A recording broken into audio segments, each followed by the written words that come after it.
खेरसो में रूस का बड़ा हवाई हमला हुआ है। हमले में यूक्रेनी आर्टिलरी सिस्टम तबाह। रूसी सेना के हमले का वीडियो सामने आया है।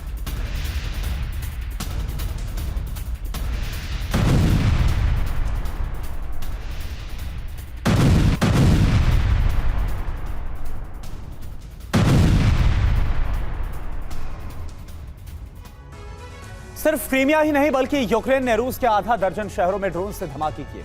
यूक्रेन के ड्रोन बारिश के बाद रूस की राजधानी मॉस्को भी नहीं बच पाई है।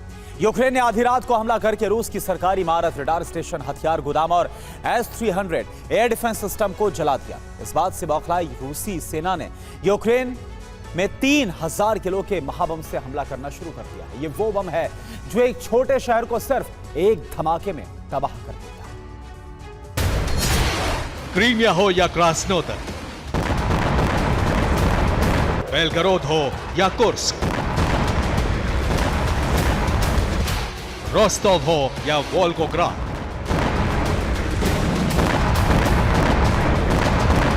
यूक्रेन के वज्रपात की वजह से रूस की धरती पर विनाश की बहुत बड़ी आग भड़की हुई है।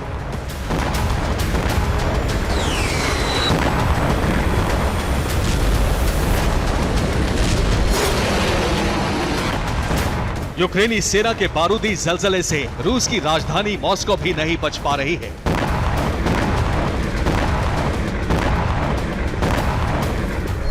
मॉस्को के एयर डिफेंस सिस्टम नाकाम हो रहे हैं और यूक्रेन के हमले सफल हो रहे हैं।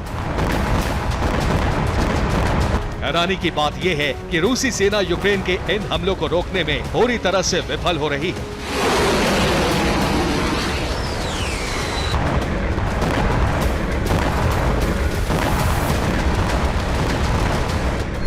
पिछले 24 घंटे के अंदर यूक्रेन ने रूस की धरती को किस तरह से दहलाया, कहां-कहां धमाका किया, रूसी सेना को कहां कितना नुकसान पहुंचा है, अब इसे देखिए। मॉस्को में यूक्रेन ने धमाका किया तो सरकारी इमारत में भीषण आग लग गई। क्रास्नोदर में यूक्रेन ने भीषण ड्रोन हमला कर रूस के 2 हथियार गोदामों को जला दिया। डोनेस्क में यूक्रेन ने हमला कर रूस के S-300 को तबाह कर दिया। यूक्रेन के हमले में रूस का रडार स्टेशन भी तहस नहस हो गया।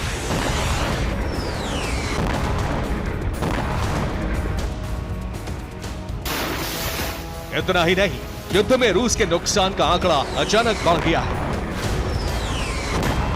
जंग में रोजाना औसतन 1200 रूसी सैनिक मारे जा रहे हैं।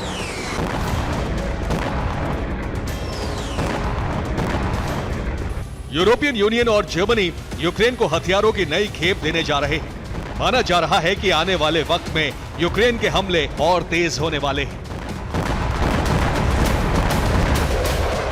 यूक्रेन के हमलों से बौखलाए रूस ने यूक्रेन पर Su-34 से फैब 3000 बमों की बरसात शुरू कर दी है।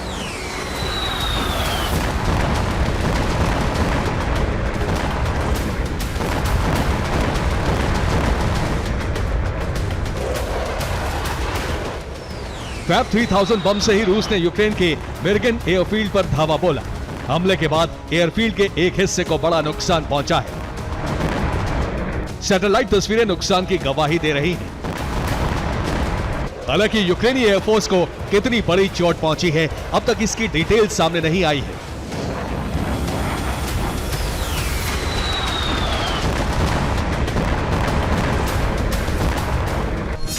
रूसी सेना इस वक्त जिस फैब 3000 ग्लाइड बम से हमले कर रही है, वो एक धमाके के साथ ही 11 फुटबॉल मैदान जितने एरिया को शमशान बनाने का मादा रखता है।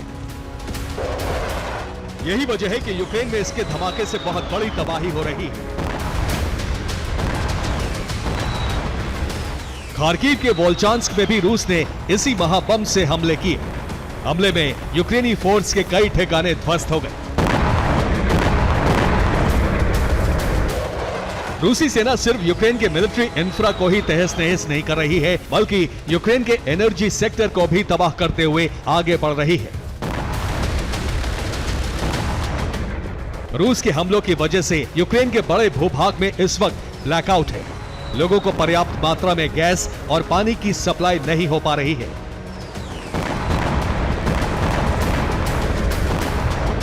एक दिन के अंदर यूक्रेन में बहुत बड़ा सैन्य संहार भी हो गया है। रूसी रक्षा मंत्रालय के मुताबिक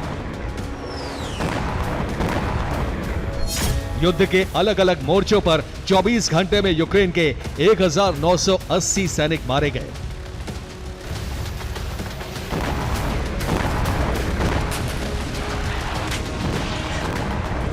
जाहिर है यूक्रेन को हर रोज बड़ा नुकसान झेलना पड़ रहा है। यूक्रेन गुरिल्ला हमलों के जरिए रूसी धरती को दहला तो रहा है, लेकिन युद्ध भूमि में उसे लगातार झटके लग रहे हैं। ज़ेलेंस्की और उनकी सेना को अब अमेरिका से ही उम्मीद है।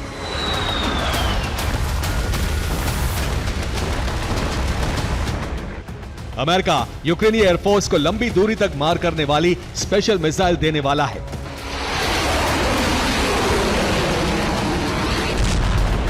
इसके बाद यूक्रेन ने रूस में काफी अंदर तक तबाही मचाने की रणनीति बनाई है, लेकिन डर इस बात का है कि कहीं मिसाइल मिलने से पहले ही यूक्रेनी फोर्स सरेंडर को मजबूर न हो जाए। Bureau report, TV9, Bharatvarsh.